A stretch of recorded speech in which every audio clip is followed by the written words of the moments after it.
UPSC main 2021 सामान्य अध्ययन प्रश्न पत्र 2 हिंदी लेक्चर 11 पहला प्रश्न 1. संवैधानिक नैतिकता की जड़ संविधान में ही निहित है और इसके तात्विक फलकों पर आधारित है। संवैधानिक नैतिकता के सिद्धांत की प्रासंगिक न्यायिक निर्णयों की सहायता से विवेचना कीजिए। उत्तर 150 शब्दों में दीजिए। इस प्रश्न का उत्तर इस प्रकार लिखा जा सकता है। संवैधानिक नैतिकता का अर्थ है वह नैतिकता जो संविधान के मूल तत्वों, मूल्यों और आदर्शों से प्रेरित होती है। इसकी जड़ संविधान में निहित है, जो विधिक नियमों से ऊपर जाकर समाज में न्याय, समानता, स्वतंत्रता और संविधान की आत्मा का पालन सुनिश्चित करती है। यह केवल कानूनी बाध्यता नहीं, बल्कि संवैधानिक आदर्शों के प्रति आदर और सम्मान का आचरण है। भारतीय न्यायालयों ने संवैधानिक नैतिकता की अवधारणा को कई निर्णयों में महत्वपूर्ण स्थान दिया है, जैसे एस.आर. बोमई बनाम संघ सरकार 2021 में सुप्रीम कोर्ट ने संवैधानिक नैतिकता को संविधान की आत्मा बताया और कहा कि राजनीतिक दलों को भी इसका पालन करना अनिवार्य है। इसी तरह केसों में न्यायपालिका ने संवैधानिक नैतिकता को लोकतंत्र की रक्षा, मानवाधिकारों की गारंटी और सरकारी तंत्र के पारदर्शी संचालन के लिए आधार माना है। इस प्रकार संवैधानिक नैतिकता न केवल कानून का पालन है, बल्कि संविधान के मूल मूल्यों के प्रति जागरूकता और सम्मान है, जो न्यायपालिका, प्रशासन और नागरिकों के लिए मार्गदर्शक सिद्धांत है। अगला प्रश्न 2. विविधता, समता और समावेशिता सुनिश्चित करने के लिए उच्चतर न्यायपालिका में महिलाओं के प्रतिनिधित्व को बढ़ाने की वांछनीयता पर चर्चा कीजिए। उत्तर 150 शब्दों में दीजिए। इस प्रश्न का उत्तर इस प्रकार लिखा जा सकता है। उच्चतर न्यायपालिका में महिलाओं के प्रतिनिधित्व को बढ़ाना विविधता, समता और समावेशिता सुनिश्चित करने के लिए अत्यंत आवश्यक है। न्यायपालिका में महिलाओं की उपस्थिति न्यायिक निर्णयों में लैंगिक संवेदनशीलता और सामाजिक विविधताओं का समावेश सुनिश्चित करती है। इससे न्यायिक प्रक्रिया अधिक निष्पक्ष, पारदर्शी और समाज की वास्तविकताओं के अनुरूप बनती है। महिला न्यायाधीश समाज के विभिन्न वर्गों, विशेषकर महिलाओं और अल्पसंख्यकों के हितों को बेहतर समझ पाती हैं, जिससे न्यायिक संरक्षण और अधिकारों की प्राप्ति सुनिश्चित होती है। यह महिलाओं के प्रति न्याय में विश्वास बढ़ाता है और लैंगिक समानता की दिशा में महत्वपूर्ण कदम है। इसके अलावा महिलाओं का प्रतिनिधित्व न्यायपालिका में समान अवसरों और समावेशी समाज के निर्माण का संदेश देता है। यह युवतियों के लिए प्रेरणा स्रोत बनता है और समाज में लिंग आधारित भेदभाव कम करने में मदद करता है। अतः न्यायपालिका में महिलाओं का बढ़ता हुआ प्रतिनिधित्व न केवल संस्थागत मजबूती के लिए, बल्कि न्याय के आदर्शों को साकार करने के लिए भी आवश्यक है। अगला प्रश्न 3. भारत के 14वें वित्त आयोग की संस्तुतियों ने राज्यों को अपनी राजकोषीय स्थिति सुधारने में कैसे सक्षम किया है? उत्तर 150 शब्दों में दीजिए। इस प्रश्न का उत्तर इस प्रकार लिखा जा सकता है। भारत के 14वें वित्त आयोग 2015 से 2020 ने राज्यों की राजकोषीय स्थिति सुधारने में महत्वपूर्ण भूमिका निभाई।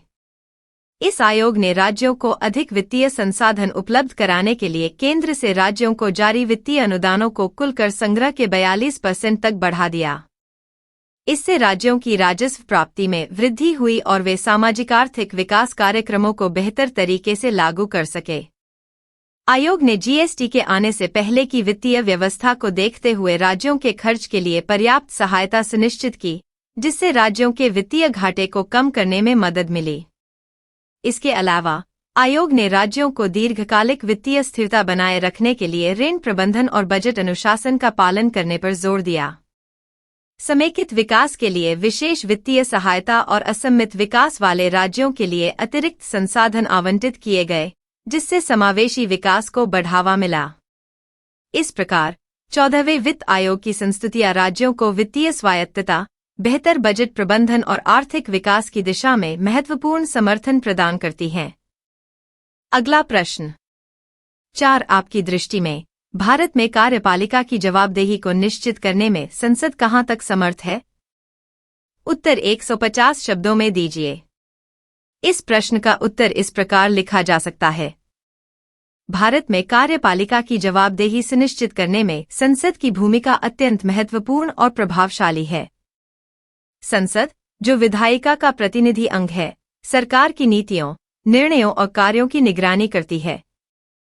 इसके प्रमुख माध्यम हैं प्रश्नकाल, विशेष जांच समितियां, धन विधेयकों की मंजूरी और विश्वास प्रस्ताव। संसद द्वारा कार्यपालिका से सवाल पूछे जाने और जवाब मांगे जाने से सरकार पारदर्शिता और जवाबदेही के दायरे में रहती है। विशेष जांच समितियां भ्रष्टाचार या प्रशासनिक असफलताओं की जांच करती हैं, जिससे कार्यपालिका के कृत्यों पर नियंत्रण रहता है। हालांकि संसद की जवाबदेही क्षमता कई बार राजनीतिक दलों के प्रभाव, सदस्य संख्या और बहुमत की स्थिति पर निर्भर करती है, जिससे जवाबदेही कमजोर हो सकती है। इसके बावजूद भारत की लोकतांत्रिक संरचना में संसद कार्यपालिका को जवाबदेह बनाने के लिए सबसे प्रभावी संस्थान है। संक्षेप में, संसद कार्यपालिका की जवाबदेही सुनिश्चित करने में समर्थ है, लेकिन इसे प्रभावी बनाए रखने के लिए सदस्यों की सक्रिय भागीदारी और राजनीतिक इच्छाशक्ति आवश्यक है। अगला प्रश्न 5. भारत में सार्वजनिक नीति बनाने में दबाव समूह महत्वपूर्ण भूमिका निभाते हैं। समझाइए कि व्यवसाय संघ सार्वजनिक नीतियों में किस प्रकार योगदान करते हैं। उत्तर 150 शब्दों में दीजिए। इस प्रश्न का उत्तर इस प्रकार लिखा जा सकता है। भारत में सार्वजनिक नीति बनाने में दबाव समूह जैसे व्यवसाय संघ महत्वपूर्ण भूमिका निभाते हैं। ये संघ उद्योगपतियों, व्यापारियों और उद्यमियों के हितों का प्रतिनिधित्व करते हैं और सरकार को नीति निर्माण में दिशा देने में सहायता करते हैं। व्यवसाय संघ अपनी विशेषज्ञता और संसाधनों के माध्यम से आर्थिक नीतियों, कराधान, निवेश, रोजगार और व्यापार नियमों पर प्रभाव डालते हैं। वे सरकार के साथ संवाद कर नीतिगत सुधारों के लिए सुझाव देते हैं, जिससे व्यापारिक वातावरण सुधारता है। उदाहरण के लिए फिक्की, फिक्सी, सीआईआई और एसोचैम जैसी संस्थाएं नियमित रूप से नीतिगत मसलों पर रिपोर्ट, शोध और विमर्श प्रस्तुत करती हैं। इसके अलावा व्यवसाय संघ नीतियों के प्रभावों का मूल्यांकन करते हैं और सरकार को उद्योग के हितों के अनुरूप रणनीतियां बनाने में मदद करते हैं।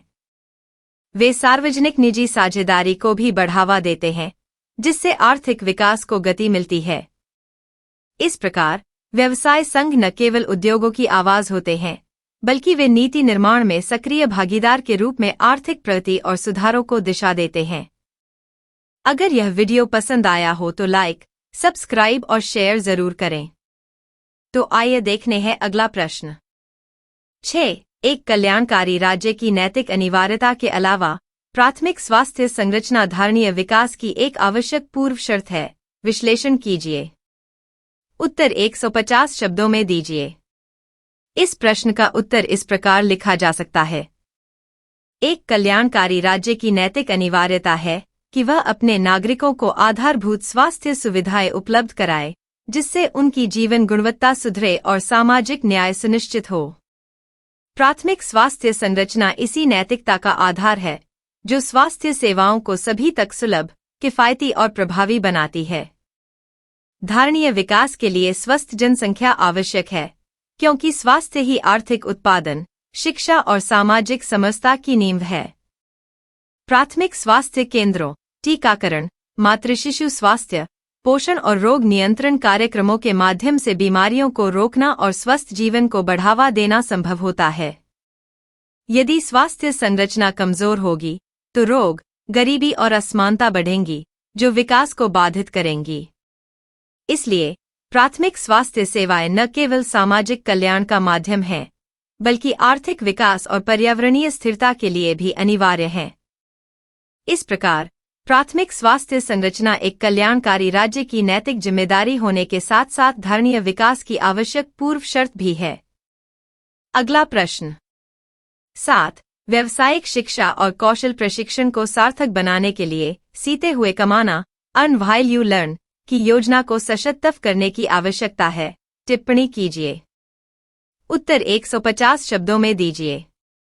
इस प्रश्न का उत्तर इस प्रकार लिखा जा सकता है। सीते हुए कमाना, अर्न व्हाइल यू लर्न योजना व्यावसायिक शिक्षा और कौशल प्रशिक्षण को अधिक प्रभावी और व्यावहारिक बनाने का एक महत्वपूर्ण माध्यम है। यह मॉडल प्रशिक्षणार्थियों को अध्ययन के साथ साथ रोजगार या इंटर्नशिप के अवसर प्रदान करता है, जिससे वे वास्तविक कार्यस्थल के अनुभव के साथ आर्थिक रूप से आत्मनिर्भर बनते हैं।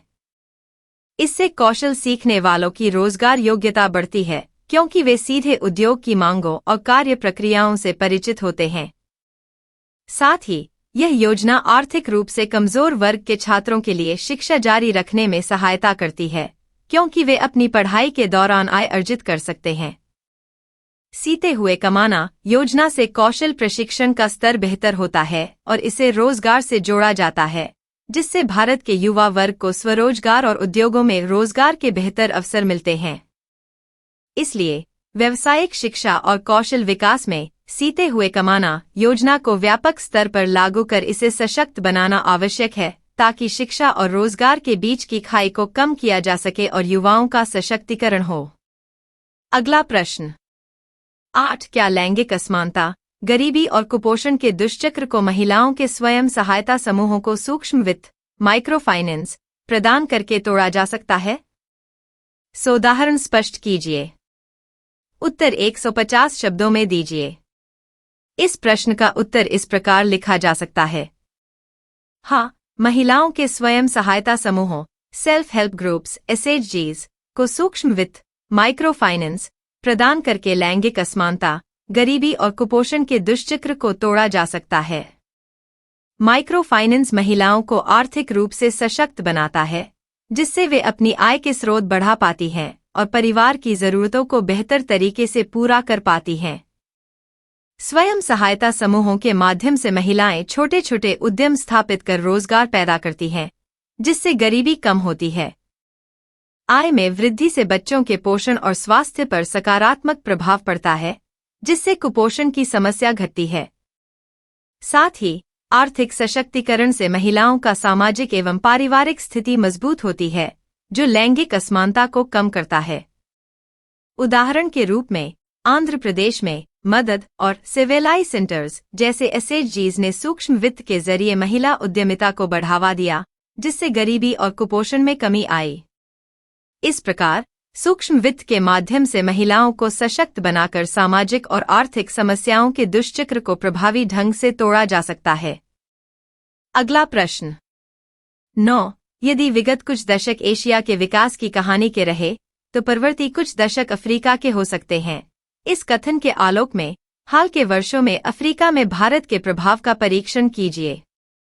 उत्तर 150 शब्दों में दीजिए। इस प्रश्न का उत्तर इस प्रकार लिखा जा सकता है। अफ्रीका के भविष्य के विकास में भारत का प्रभाव बढ़ता हुआ स्पष्ट दिखाई देता है। विगत कुछ दशकों में एशिया, विशेषकर भारत और चीन, ने तेज आर्थिक विकास और वैश्विक प्रभाव स्थापित किया है। इसी तरह आने वाले दशकों में अफ्रीका भी तेजी से विकास कर विश्व आर्थिक मंच पर महत्वपूर्ण भूमिका निभा सकता है। भारत ने अफ्रीका के साथ रणनीतिक साझेदारी, निवेश, तकनीकी सहयोग और विकास परियोजनाओं के माध्यम से मजबूत संबंध बनाए हैं। भारतीय कंपनियां अफ्रीका में इंफ्रास्ट्रक्चर, IT, कृषि, स्वास्थ्य और शिक्षा के क्षेत्र में सक्रिय हैं। भारत ने अफ्रीका के विकास में सहायता के लिए लाइन ऑफ क्रेडिट और तकनीकी प्रशिक्षण कार्यक्रम भी प्रदान किए हैं। इसके अतिरिक्त अफ्रीका में भारतीय प्रवासी समुदाय की उपस्थिति भारत के सांस्कृतिक और आर्थिक प्रभाव को मजबूत करती है। दोनों पक्षों के बीच व्यापार और निवेश लगातार बढ़ रहा है, जो अफ्रीका के आर्थिक विकास में सहायक है। इस प्रकार हाल के वर्षों में भारत ने अफ्रीका में आर्थिक, तकनीकी और सांस्कृतिक प्रभाव बढ़ाकर भविष्य के विकास में महत्वपूर्ण भूमिका निभाई है। अगला प्रश्न 10. संयुक्त राज्य अमेरिका चीन के रूप में एक ऐसे अस्तित्व के खतरे का सामना कर रहा है जो तत्कालिक सोवियत संघ की तुलना में कहीं अधिक चुनौतीपूर्ण है। विवेचना कीजिए। उत्तर 150 शब्दों में दीजिए। इस प्रश्न का उत्तर इस प्रकार लिखा जा सकता है। संयुक्त राज्य America, United states of America, वर्तमान में चीन को एक प्रमुख अस्तित्वगत खतरे के रूप में देख रहा है, जो तत्कालीन सोवियत संघ की तुलना में अधिक चुनौतीपूर्ण है। सोवियत संघ के मुकाबले चीन न केवल सैन्य बल्कि आर्थिक, तकनीकी और वैश्विक प्रभाव के मामले में भी यूनाइटेड स्टेट्स ऑफ अमेरिका का सशक्त प्रतिस्पर्धी बन चुका है। चीन की तेज आर्थिक वृद्धि, वैश्विक व्यापार में बढ़ता प्रभुत्व, तकनीकी नवाचार और बेल्ट एंड रोड इनिशिएटिव जैसे बड़े अंतर्राष्ट्रीय परियोजनाएं यूनाइटेड स्टेट्स ऑफ अमेरिका की वैश्विक नेतृत्व स्थिति को चुनौती देती हैं। इसके अलावा चीन का सैन्य आधुनिकीकरण और दक्षिण चीन सागर में विस्तारवादी नीतियां भी अमेरिका के सुरक्षा हितों के लिए चिंता का विषय हैं। तुलना में सोवियत संघ मुख्यतः सैन्य और वैचारिक प्रतिद्वंद्वी था, जबकि चीन की चुनौती बहुआयामी, आर्थिक, तकनीकी, राजनीतिक और सैन्य स्तर पर है, जिससे यूनाइटेड स्टेट्स ऑफ अमेरिका को रणनीतिक समायोजन और गठबंधनों पर ज्यादा ध्यान देना पड़ता है। इस प्रकार चीन की बहुआयामी शक्ति के कारण वह अमेरिका के लिए तत्कालिक सोवियत संघ से कहीं अधिक जटिल और दीर्घकालिक चुनौती प्रस्तुत करता है। अगला प्रश्न 11 एक राज्य विशेष के अंदर प्रथम सूचना रिपोर्ट दायर करने तथा जांच करने के केंद्रीय अन्वेषण ब्यूरो सीबीआई के क्षेत्राधिकार पर कई राज्य प्रश्न उठा रहे हैं। हालांकि सीबीआई जांच के लिए राज्यों द्वारा दी गई सहमति को रोके रखने की शक्ति आत्यंतिक नहीं है। भारत के संघीय ढांचे के विशेष संदर्भ में विवेचना कीजिए। उत्तर 250 शब्दों में दीजिए। इस प्रश्न का उत्तर इस प्रकार लिखा जा सकता है। भारत का संघीय ढांचा केंद्र और राज्यों के बीच शक्तियों का विभाजन करता है, जिसमें कानून व्यवस्था राज्य का विषय है। प्रथम सूचना रिपोर्ट एफआईआर दर्ज करना और प्रारंभिक पुलिस जांच करना सामान्यतः राज्य पुलिस का अधिकार क्षेत्र है। इसके बावजूद केंद्रीय अन्वेषण ब्यूरो सीबीआई जैसी केंद्रीय एजेंसियों को भी अपराधों की जांच का अधिकार प्राप्त है, लेकिन यह अधिकार राज्यों की सहमति पर निर्भर करता है। संवैधानिक व्यवस्था के अनुसार सीबीआई को किसी राज्य में जांच शुरू करने के लिए उस राज्य की सरकार की सहमति आवश्यक होती है, जो संघवाद की भावना और राज्यों के स्वायत्तता के सम्मान को दर्शाता है।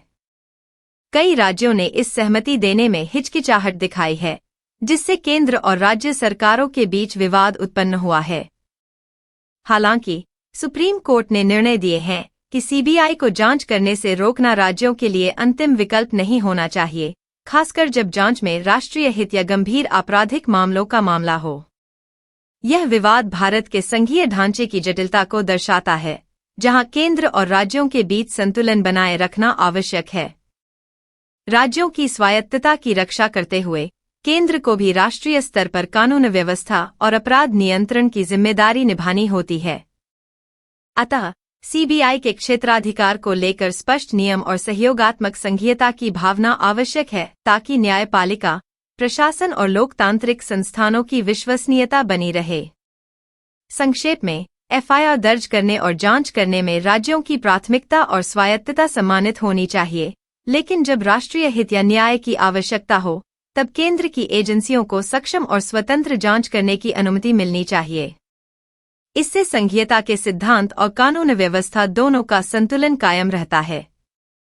अगला प्रश्न 12 यद्यपि मानवाधिकार आयोगों ने भारत में मानव अधिकारों के संरक्षण में काफी हद तक योगदान दिया है, फिर भी वे ताकतवर और प्रभावशालियों के विरुद्ध अधिकार जताने में असफल रहे हैं।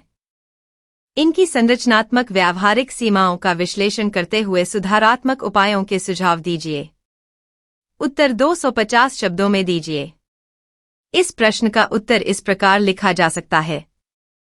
भारत में मानवाधिकार आयोगों ने मानवाधिकारों के संरक्षण और संवर्धन में महत्वपूर्ण भूमिका निभाई है।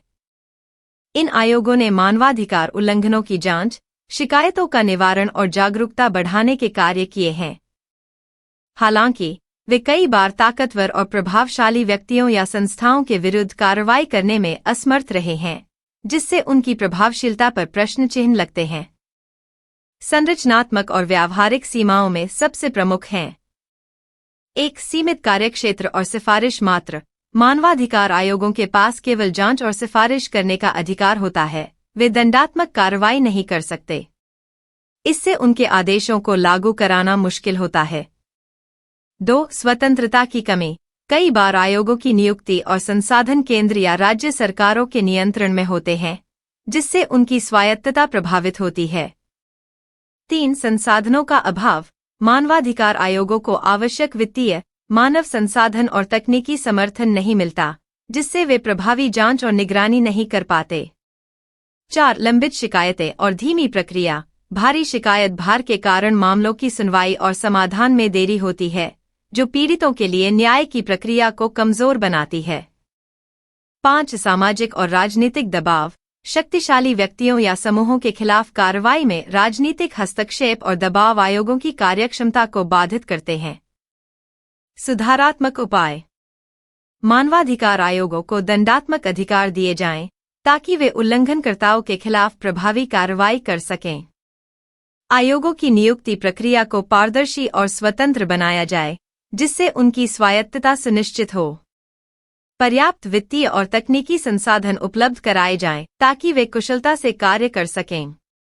मामलों के निपटारे के लिए त्वरित और प्रभावी न्यायिक प्रक्रिया सुनिश्चित की जाए। राजनीतिक और प्रशासनिक हस्तक्षेप से बचाव के लिए कानूनों को सशक्त बनाया जाए। जन जागरूकता अभियान बढ़ाए जाएं, ताकि मानवाधिकारों के प्रति सामाजिक समर्थन बढ़े। इन सुधारों से मानवाधिकार आयोगों की प्रभावशीलता बढ़ेगी और वे समाज में न्याय और समानता स्थापित करने में अधिक सक्षम बनेंगे। अगला प्रश्न 13. संयुक्त राज्य अमेरिका और भारत के संविधान में समता के अधिकार की धारणा की विशिष्ट विशेषताओं का विश्लेषण कीजिए। उत्तर 250 शब्दों में दीजिए। इस प्रश्न का उत्तर इस प्रकार लिखा जा सकता है। संयुक्त राज्य अमेरिका और भारत दोनों लोकतांत्रिक देशों के संविधान में समता के अधिकार को मूलभूत अधिकार के रूप में स्थान दिया गया है, किंतु इसकी व्याख्या, दायरा और व्यावहारिक स्वरूप में कुछ विशिष्ट अंतर हैं। भारत में समता का अधिकार।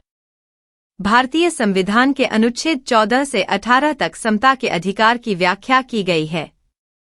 अनुच्छेद 14 कानून के समक्ष समानता और विधि के समान संरक्षण का अधिकार देता है।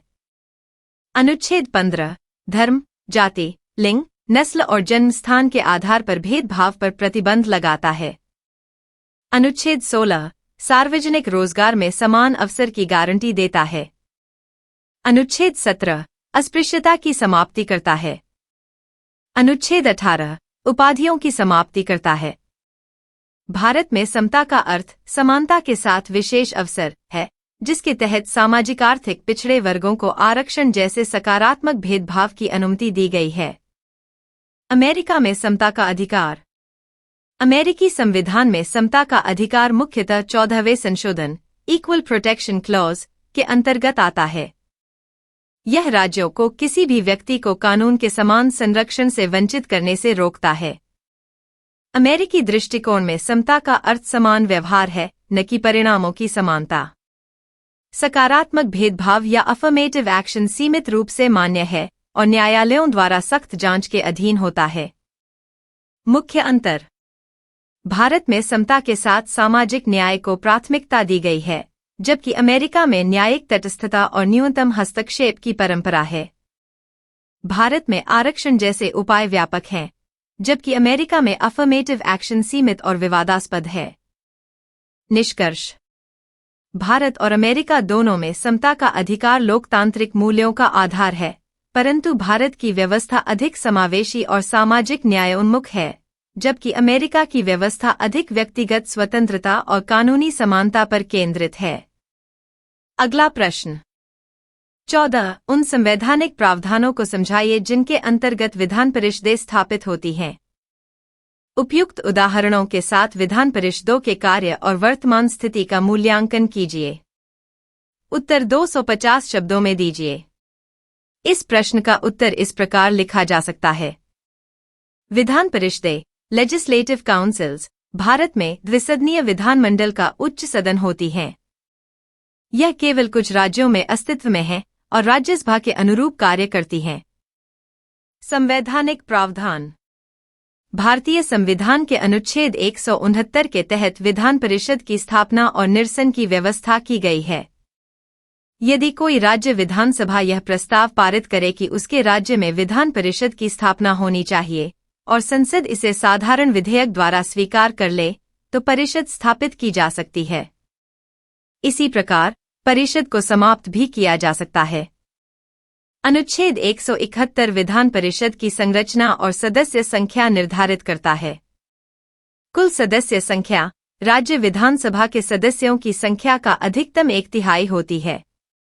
विधान परिषद की संरचना। सदस्यों का चयन विभिन्न स्रोतों से होता है। 1/3 स्थानीय निकायों से, 1/3 विधानसभा से, 1 बाहर स्नातकों से, 1 बार शिक्षक समुदाय से और शेष राज्यपाल द्वारा नामित। कार्य और भूमिका। विधान परिषदें विधायी प्रक्रिया में भाग लेती हैं, परंतु उनके पास विधानसभा जितने अधिकार नहीं होते। वे विचार विमर्श, समीक्षा और नीति सुझाव में सहायक होती हैं। वित्तीय विधेयक पर उनकी भूमिका सीमित होती है। वर्तमान स्थिति और मूल्यांकन। वर्तमान में उत्तर प्रदेश, बिहार, महाराष्ट्र, कर्नाटक, आंध्र प्रदेश और तेलंगाना में विधान परिषदें हैं। सकारात्मक पक्ष। विशेषज्ञों और वरिष्ठ नागरिकों की भागीदारी से गुणवत्ता में सुधार। नीतियों की गहन समीक्षा। नकारात्मक पक्ष। सीमित शक्तियां, खर्चीली और अक्सर राजनीतिक नियुक्तियों का माध्यम। निर्णय प्रक्रिया में देरी। निष्कर्ष। विधान परिषदें यदि निष्पक्ष, योग्य सदस्यों से भरी जाए और सकारात्मक समीक्षा का मंच बने तो वे लोकतंत्र को मजबूत कर सकती हैं। किंतु वर्तमान समय में इनकी उपयोगिता और प्रभावशीलता पर पुनर्विचार की आवश्यकता है। अगला प्रश्न 15। क्या विभागों से संबंधित सदन स्थायी समितियां प्रशासन को अपने पैर की उंगलियों पर रखती हैं और संसदीय नियंत्रण के लिए समान प्रदर्शन हेतु प्रेरित करती हैं? उपयुक्त उदाहरणों के साथ ऐसी समितियों के कार्यों का मूल्यांकन कीजिए। उत्तर 250 शब्दों में दीजिए। इस प्रश्न का उत्तर इस प्रकार लिखा जा सकता है। विभागों से संबंधित सदन की स्थायी समितियां, departmentally related standing committees DRSCs, भारतीय संसद की ऐसी महत्वपूर्ण संस्थाएं हैं जो कार्यपालिका पर प्रभावी संसदीय नियंत्रण सुनिश्चित करती हैं। इन समितियों की स्थापना 1993 में की गई थी ताकि संसद में कार्यकुशलता, विशेषज्ञता और जवाबदेही को बढ़ावा दिया जा सके। कार्य एवं महत्व। 1. विधायी समीक्षा।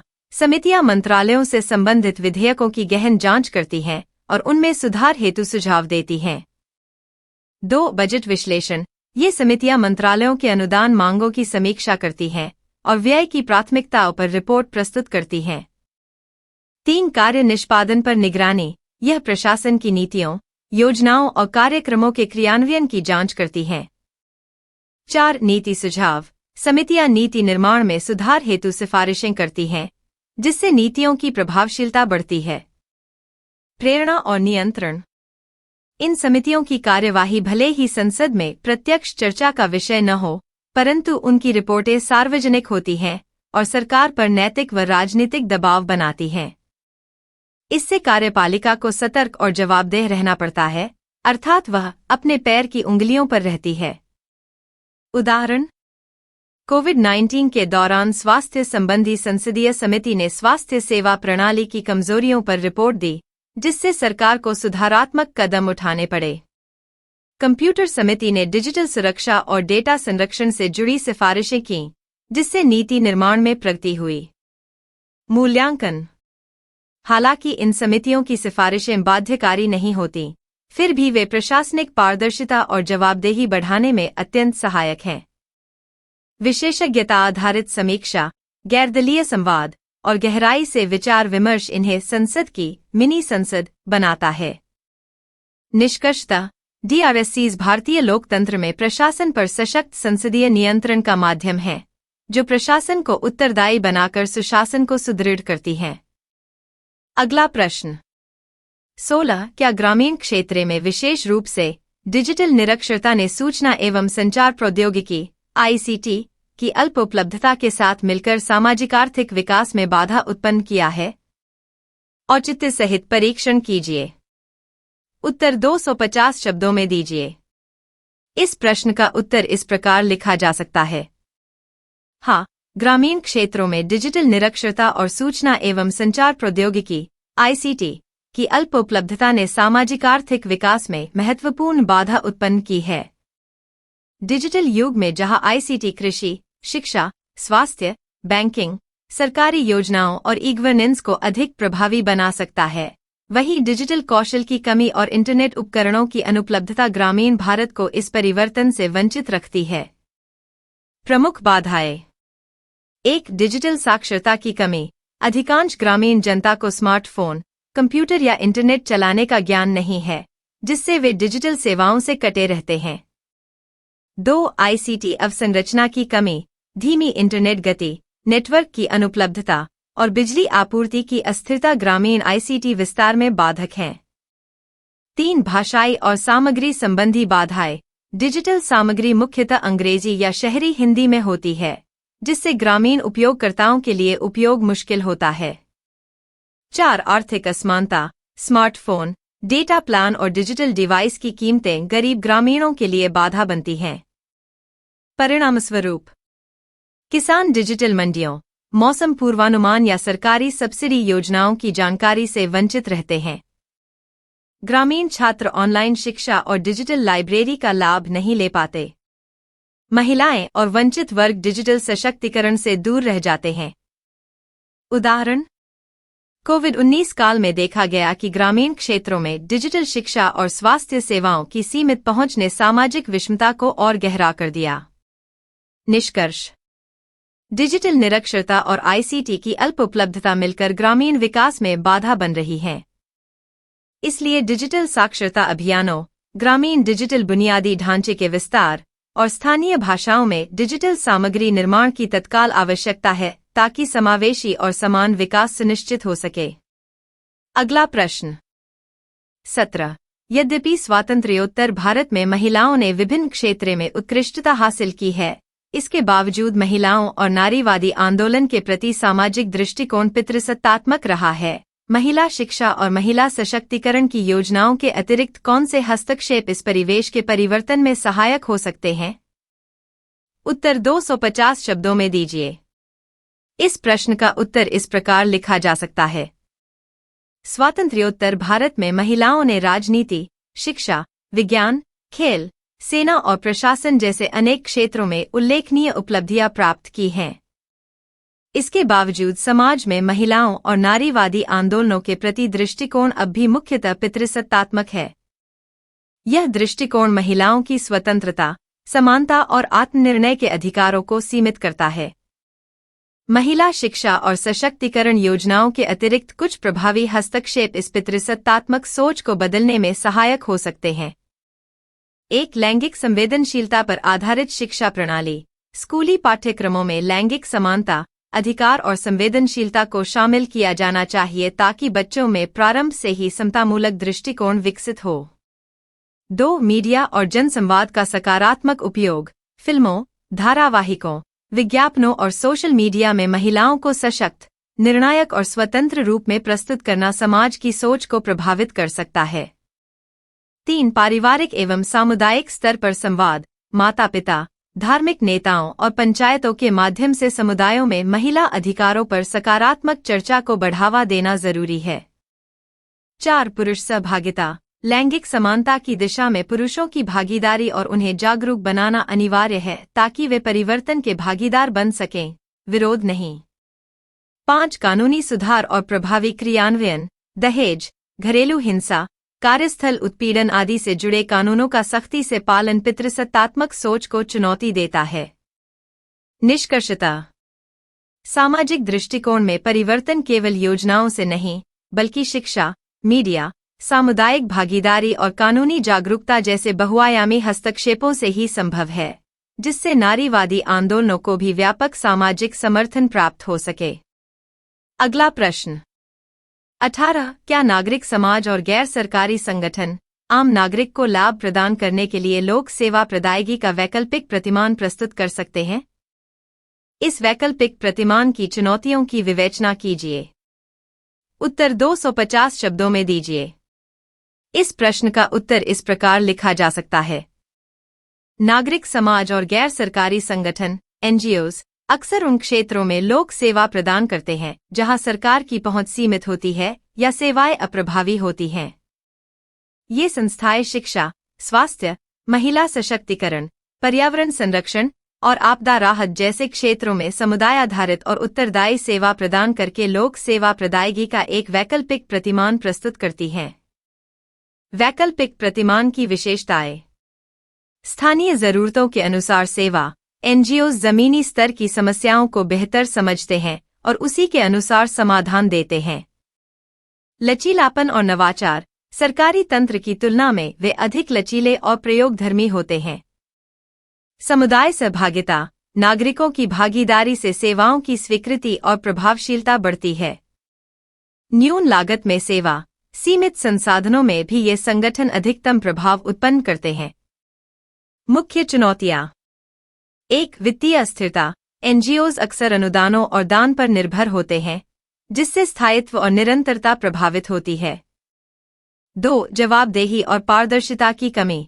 सभी एनजीओ समान स्तर की नैतिकता या उत्तरदायित्व नहीं निभाते, जिससे विश्वास की कमी हो सकती है। 3. सीमित क्षेत्रीय कवरेज। ये संगठन सामान्यतः छोटे क्षेत्र में सक्रिय होते हैं और व्यापक स्तर पर सेवा प्रदान नहीं कर पाते। 4. सरकारी सहयोग की कमी। कई बार सरकारी तंत्र से समन्वय न होने के कारण इनकी कार्यक्षमता सीमित हो जाती है। 5. राजनीतिक हस्तक्षेप। कुछ एनजीओज पर राजनीतिक उद्देश्यों के लिए कार्य करने के आरोप लगते हैं। निष्कर्ष। नागरिक समाज और एनजीओज लोक सेवा का प्रभावी वैकल्पिक मॉडल प्रस्तुत कर सकते हैं, बशर्ते उनके कार्यों में वित्तीय पारदर्शिता, उत्तरदायित्व, संस्थागत समर्थन और सरकारी समन्वय सुनिश्चित किया जाए। इससे सेवा वितरण अधिक समावेशी, उत्तरदायी और प्रभावशाली बन सकता है। अगला प्रश्न। 19 एससीओ के लक्ष्यों और उद्देश्यों का विश्लेषणात्मक परीक्षण कीजिए। भारत के लिए इसका क्या महत्व है? उत्तर 250 शब्दों में दीजिए। इस प्रश्न का उत्तर इस प्रकार लिखा जा सकता है। शंघाई सहयोग संगठन एससीओ एक बहुपक्षीय क्षेत्रीय संगठन है जिसकी स्थापना 2001 में हुई थी। इसके प्रमुख सदस्य देश हैं चीन, रूस, Bharat, Pakistan, Kazakhstan, Kyrgyzstan, Tajikistan और उज़्बेकिस्तान। एससीओ के उद्देश्य और लक्ष्य। 1. क्षेत्रीय शांति और सुरक्षा बनाए रखना, आतंकवाद, उग्रवाद और अलगाववाद के विरुद्ध संयुक्त सहयोग। 2. आर्थिक सहयोग को बढ़ावा देना, व्यापार, परिवहन, ऊर्जा और कनेक्टिविटी के क्षेत्र में समन्वय। 3. सांस्कृतिक और शैक्षणिक सहयोग, सदस्य देशों के बीच परस्पर विश्वास, सामाजिक आदान प्रदान और सांस्कृतिक निकटता को बढ़ाना। 4. बहुपक्षीय वैश्विक व्यवस्था का समर्थन, पश्चिमी वर्चस्व के विकल्प के रूप में एक बहुध्रुवीय वैश्विक प्रणाली को प्रोत्साहन। भारत के लिए एससीओ का महत्व। 1. क्षेत्रीय स्थिरता। भारत आतंकवाद के खिलाफ एससीओ मंच का उपयोग कर सकता है, विशेषकर जब पाकिस्तान भी इसका सदस्य है। 2. ऊर्जा और कनेक्टिविटी। मध्य एशियाई देशों के साथ ऊर्जा सहयोग, तापी, आईपीआई गैस पाइपलाइन और व्यापार मार्गों, इंस्टीसी, चाबहार के लिए मंच। 3. रणनीतिक संतुलन। भारत को चीन और रूस के साथ प्रत्यक्ष वार्ता और रणनीतिक संतुलन बनाने का अवसर मिलता है। 4. अंतर्राष्ट्रीय प्रभाव। एक प्रभावशाली बहुपक्षीय मंच पर भारत की सक्रिय भागीदारी उसकी वैश्विक भूमिका को सुदृढ़ करती है। 5. आर्थिक अवसर, व्यापार, निवेश और डिजिटल कनेक्टिविटी जैसे क्षेत्रों में सहयोग की संभावना। निष्कर्ष। एससीओ भारत को सुरक्षा, ऊर्जा, व्यापार और भूराजनीतिक रणनीति के क्षेत्र में अनेक अवसर देता है। हालांकि चीन और पाकिस्तान जैसे देशों की सदस्यता चुनौतियां भी उत्पन्न करती है, फिर भी एससीओ भारत के लिए एक संतुलित और उपयोगी मंच है जो एक्ट ईस्ट और कनेक्ट सेंट्रल एशिया जैसी नीतियों को साकार करने में सहायक हो सकता है। अगला प्रश्न। 20 भारत प्रशांत महासागर क्षेत्र में चीन की महत्वाकांक्षाओं का मुकाबला करना नई त्रिराष्ट्र साझेदारी ऑकूस का उद्देश्य है। क्या यह इस क्षेत्र में मौजूदा साझेदारी का स्थान लेने जा रहा है? वर्तमान परिदृश्य में ऑकूस की शक्ति और प्रभाव की विवेचना कीजिए। उत्तर 250 शब्दों में दीजिए। इस प्रश्न का उत्तर इस प्रकार लिखा जा सकता है। ऑकूस ऑस्ट्रेलिया, यूनाइटेड किंगडम, संयुक्त राज्य अमेरिका त्रिपक्षीय सुरक्षा साझेदारी की घोषणा 2021 में की गई थी, जिसका प्रमुख उद्देश्य भारत प्रशांत क्षेत्र में चीन की आक्रामक रणनीति और विस्तारवाद को संतुलित करना है। इसका मुख्य आकर्षण ऑस्ट्रेलिया को नाभिकीय संचालित पनडुब्बियों की तकनीक हस्तांतरित करना है। ऑकूज का उद्देश्य और शक्ति। 1. सुरक्षा और रक्षा सहयोग। तीनों देश सैन्य तकनीक साझा करेंगे, जैसे साइबर सुरक्षा, कृत्रिम बुद्धिमत्ता AI, अंडरसी क्षमताएं और क्वांटम टेक्नोलॉजी। 2. रणनीतिक संतुलन। चीन के बढ़ते सैन्य व समुद्री प्रभाव को रोकने हेतु ऑकूज एक निवारक शक्ति डेटरेंस के रूप में कार्य कर रहा है। 3. प्रौद्योगिकीय प्रभुत्व। ऑकूज उच्च तकनीक रक्षा क्षेत्र में सहयोग को प्रोत्साहित करता है, जिससे सदस्य देशों की रणनीतिक स्वायत्तता बढ़ेगी। क्या ऑकूज मौजूदा साझेदारियों का स्थान लेगा? नहीं।